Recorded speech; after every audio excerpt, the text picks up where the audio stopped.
adult entertainment. Let's talk about it. The concept of simping is not new, but the term itself is. Welcome to the OnlyFans Secrets Marketing Podcast. The goal of this podcast is to help both new and established OnlyFans creators learn the basics of online branding, marketing, and promotion to help you make more money with your content and maximize your time online. Okay, so the next part of this video is not sponsored, and I did not have permission to use the way that I'm using. But it is in the purposes of help the community understand the adult entertainment from a very practical standpoint, right? So no, I just wanted to put that disclaimer in there. All right, listen, it's a really good listen. Know that it's been cut up, and I'll have down in the description where you can listen to the full podcast, but it has been edited to meet the video that I need. So, but the full podcast is a great listen, and I regardless of what your content is, I think you should give it a listen because it's just good marketing advice in general. My name is Richard Lewis, and I have over 20 years of internet marketing experience. /141 for the 141st episode of this podcast. All right, so for those not familiar, a simp is a person, typically male, who provides money or other incentives to another person without receiving very much, if anything, in return. The concept has taken off in recent years as the internet has made minor celebrities out of everyone from reality TV stars to Instagram models to gamers, as well as OnlyFans creators as well. So I wanted to look at the phenomenon of simping and try to figure out why people are simps. All right, so let's start with the origins of simps. So why are people simping now more than ever? In the past, we lived in societies that made it hard for anyone attractive to get more than a few people's attention or wealth. If you lived in a town, everyone would know who the attractive people were, and they would likely end up with one wealthy suitor or be courted by several wealthy suitors, and due to society's moral restraints, be forced to choose one for long-term companionship. If you were not one of those wealthy, handsome suitors, you would only be able to look from afar and know that if you attempted to get the attention of someone you were infatuated with, you might end up being beat up or even ridiculed. This gulf is the reason that simping exists. That has not changed the gulf of desire or attractiveness between the two people. It has only made it so that less desirable suitors can gain attention just for a smaller price. This, along with the internet's access to someone in a virtual manner, allows for an attractive person to attract hundreds, if not thousands, of ineligible suitors who can now lavish praise and monetary reward on those things. It is a lower barrier of entry to desires than in the past would be a closed door. Now the door is at least propped open enough for people to see but not touch the person of their desire, as well as possibly slide in a few dollars through the crack in the door as well. So let's go over the reasons behind simping. All right, so one of the reasons why right now is internet fascination. As mentioned, the virtual world of the internet allows for people to become fixated on someone of their desire and that they would have unlikely ever met or even gotten the time of day from in the past. It also makes it so that someone with no drive or motivation that wouldn't normally attract such a partner can simply buy their way into their lives. As you can imagine, this juxtaposition between reality and fantasy is where simping lies. Much like a drug that makes you feel much better than you normally would, being infatuated with someone online will give you the same sensations. Studies have proven that our minds often react to dreams and simulated games the same way they would if things were really happening to us in real life. So the dopamine hit that a person gets from interacting with you as an OnlyFans creator virtually cause the person to want to get more and more of their fix. In the real world, men are used to spending money to take a person out on a date or on an activity in hopes of wooing them.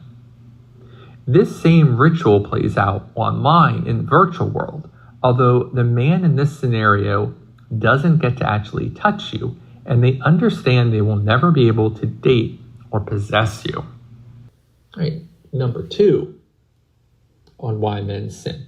Desire for a high status woman. Yes, women are still objectified in Western society. That isn't any news to most women, but it might be if you put it as a point-blank question to most men.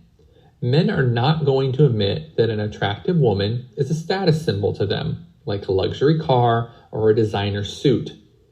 That doesn't make it any less of a reality, and for men online looking to simp for you, it will be because you provide them some status. I know that could seem ridiculous when you think about it, because most of your fans are not part of your life, and you would have no interest in meeting any of them in real life. But even a virtual, quote-unquote, trophy girlfriend for many men can provide an increase in self-esteem and worth. All men desire an attractive woman, and if they are currently with someone they deem on par or below them in looks, they will seek out a new partner online or in real life. So know that many men are going to give you gifts and attention regardless of their relationship status. If you are a high status to them, they will do what it takes to obtain you or your attention. Don't be fooled that the gifts or money they are giving you is not also benefiting them, or they would not be doing it. Now, of course, I'm speaking about heterosexual men wanting attractive women. There are plenty of bi and gay men who want an attractive man. So if you are a male creator, the same rules would apply for you here, just reversing of the gender mentioned. All right, so the thing that I want to acknowledge with adult entertainment is that it is no different than any other entertainment or service that you're indulging in. There is just a lot of shame around sex and sexual activity because people can be have been forced upon. But again, the act of sex is beautiful. It is the intention behind sex. It is okay to want to have sex, but it is when you are now lusting, God said, is wrong. But I also I have a very weird belief to many, but I think God speaks multiple languages, and just like what you tell a child at one stage of their development might be different than what you tell them at a different stage, because we are always evolving.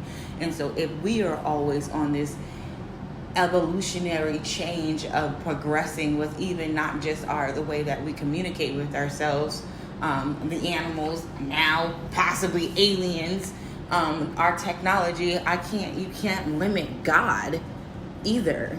So it's like, I don't put God in this box of the Bible.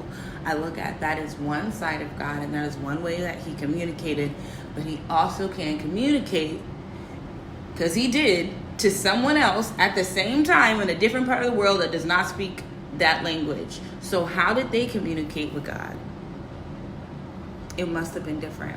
And if you look at the different ways that other cultures communicate with God, sex isn't so shamed upon as it is in here in the American culture.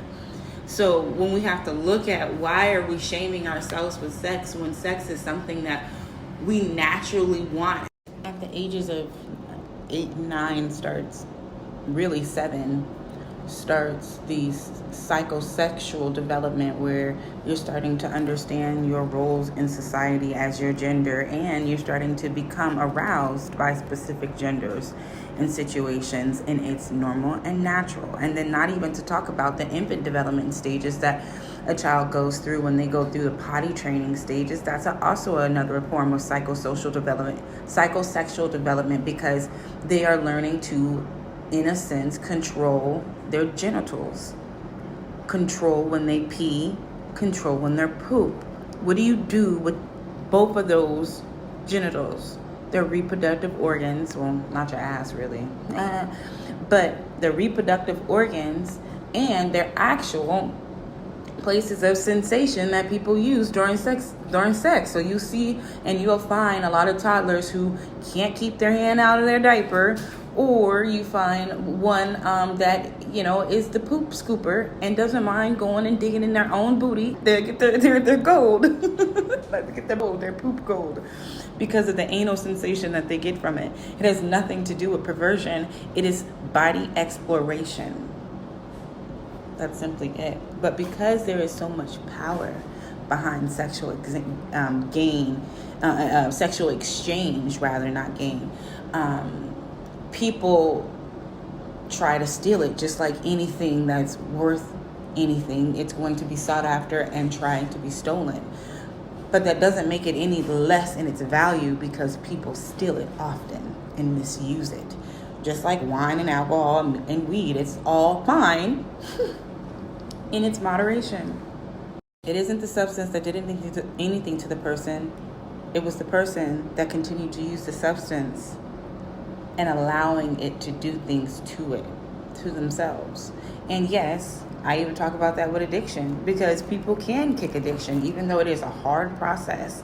I am not knocking the work that is needed to kick an addiction, but it can be done, is what I'm saying. And what we have to remember is that just because you deem this area of existence, the sexual or adult entertainment realm, of the devil, or just this horrible place full of sinners and demons, that's where God goes to get his children. He goes to the darkest and deepest depths to go get his children. So where, if anywhere, if you're so judgmental about this area, it really seems like we need more light workers over here, because God goes where it's dark, not where it's light. Remember, there is a spiritual warfare going on, and in every war there is different departments of how we engage in battle, right? You have your Air Force, you have your Marines, you have your Navy, and you have your secret force too. You have your FBIs and your agents that the world doesn't even really know exist. But it doesn't mean that they're not still serving the greater good of the cause. In fact, they're going in and diving deep into the issue, places that many won't ever go to bring back information and to support those that are not easily reachable, but not only bring back information that will dictate how the entire fleet will operate. So just because you can't understand why God may have me in this direction doesn't mean it doesn't have a purpose. Just means that you might need to go back to home base, because you might not be a field medic. You may not be a secret agent, and you blowing my cover, motherfucker. I don't know if you all have ever seen the movie Hacksaw Ridge, but I identified so much with the character Doss, where he was this American soldier who refused to fire or kill anyone while in active war. I mean, this is not you're at war with your neighbor. This is someone he knew he was going to war. He knew he was going to war and made the boundaries that he was not going to kill while he was in war. And his entire duty, his entire service, he did not fire or kill anyone, but he saved so many. And it makes me emotional because that's exactly how I feel about going into the adult entertainment, because I understand from a social worker standpoint how dark this realm is. And I can see why people are afraid to go into the abyss. But it doesn't mean that there aren't souls down there that need light to find their way out. Doesn't mean I have to come and rescue them and pull themselves out. I'm not Hacksaw, Ridge, or Doss in that sense where I'm pulling people off of the battlefield. I'm here to give them light, to spark them so that they can also be a spark to someone else. And if it is your responsibility to go back to base and help base, go back to base. But those other motherfuckers are supposed to light and run with me. Let's go.